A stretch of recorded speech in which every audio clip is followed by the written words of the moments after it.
Murabona neza nk'ibisanzwe ni ku ishuri Skills Driving and Language School. Ishuri rimwe mu Rwanda rigufasha kwiga indimi zitandukanye, amategeko y'umuhanda, gutwara ibinyabiziga ndetse na mekanike. Ubu rero aka kanya tugiye kuganira kuri topic ivuga ngo ni gute dushobora kuvuga indimi neza mu gihe gito cyane, ndetse ururimi rumaze iki mu Rwanda ku bantu barwifuza kurwiga, especially muri Skills Driving and Language School. Kumwe rero n'umuntu hano tuganira akaruka kandi nk'uko musanzwe mubona n'ubundi yitwa Cedro. Tugiye kugendana tugere tuvuga se indimi umuntu ashatse kuziga byagenda bite? Cedro meze neza? Meze neza. Amakuru biragenda. Umuntu ashatse kwiga indimi mu Rwanda, mu Rwanda uretse ko yagana Skills Driving and Language School, ubundi indimi zimaze iki muri iki gihe tugezemo? Mu gihe tugezemo kuko ari igihe kirimo gukoreshwa n'abanyamahanga benshi cyane, ndetse n'ikoranabuhanga byagufasha kuba twakominikana nabo turi kumwe, ndetse byabana ngombwa ko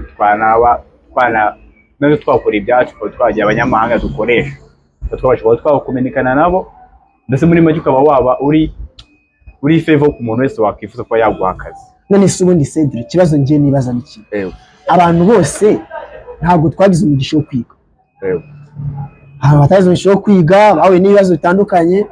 Ubundi nde muntu ukeneye kwiga ururimi cyane muri uru Rwanda?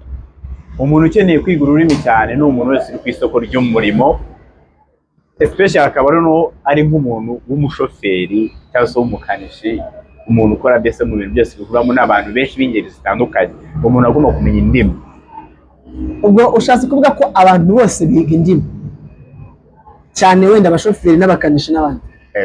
Ubu ngubu umushoferi umaze imyaka 40 atwara imodokari mu Rwanda, ubu ngwara nandi utangiyewe wakuruta nka 5 n'urugero, aze kwiga indimi azazimenya? Uwo muntu mu gihe agifite imyaka yo gukora yakaza akiga indimi, kuko ibyo ari gukora ejo yabona undi muntu wakorana utandukanye no gukorana nawe gukoresha ururimi rumwe. Ikibazo rero nabariza abagenzi banjye, mubigenza mute kugira ngo umuntu ashobore kuba wenda yakiga icyo Cyongereza akakimenya? Mukigisha se igihe kingana gite? Twebwe ikintu tugufasha uje kwiga indimi, tugufasha kuba twakugendesha step by step, tugukurikirana bitewe n'uko ubwawe uyakiramo. Iyo wamaze kwiyakira, twamaze kugufata uko umeze, tugufasha kuba twagufasha uko uri, tukaba twakwigisha mu kigero ugenderamo. Ntabwo nakwigisha nk'umuntu wumva wabaye umuntu mukuru, ntabwo nakwigisha nk'umuntu w'umwana. Abana dufata vuba, ariko umuntu mukuru bimugendesha gake kugira ngo abyumve. So ikindi yewe nyine kuri uwo muntu wese waba ushaka kwiga indimi, ntabwo wakiga indimi uvuga ngo ngiye nzajya kwiga indimi ngo nige iminsi runaka, ariko twebwe dufite iminsi twigiraho. Iyo minsi rero twebwe iyo tuyiguhaye turakwigisha tukakwitaho muri bwa bushobozi bwawe, waba ugenda gahoro cyangwa se uri fasta wihuta, tugufasha uko ugenda wakira. Mu minsi tukwigisha ubundi iminsi 90 n'iminsi 60 ndetse n'iminsi 30. Ubwo mu minsi 30 ni babandi bakiri bato bafata. Iminsi 60 ni muri babandi nyone bakirimo hagati. Iminsi 90 ni babandi nabo bakuze bari kwiga indimi bakuze. Nicyo nakubwira. Aha, sucirimo se? Oya, yari yakuye. Sucirimo? None Cedro, ikindi kibazo nshobora kubariza abagenzi banjye bifuza kwiga indimi, Icyongereza, Igifaransa, wenda Igiswahili, ni izihe ndimi zikunze kuganza cyane mu Rwanda cyangwa se ku isi muri rusange ziri gukoreshwa cyane? Indimi ziri gukoreshwa cyane muri no minsi cyane ni indimi zigera kuri 4. Hari indimi arizo Icyongereza, Igifaransa, Igiswahili, tutibagiwe ko n'Igishinwa kiri gukoreshwa, kuko isoko turiho turi mu iterambere ry'Umushinwa. Umushinwa niwe murazana amasoko, kandi kugira ngo aguhe akazi nuko mwakoze communication. Rero hari Umushinwa utazi Icyongereza, ariko izo Igishinwa murakora.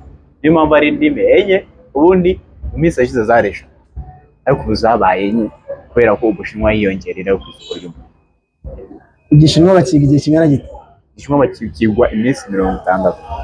Amezi 2? Amezi 2 ku muntu ufata vuba. Okay, so Cedro rero urakoze cyane. Ndibaza abantu bibazaga ku ndimi babisubijwe n'ibindi nawe ufite ushobora kutwandikira hasi muri comment ukatubibona nta kibazo tuzabasubiza ku kindi kiganiro tuzakora.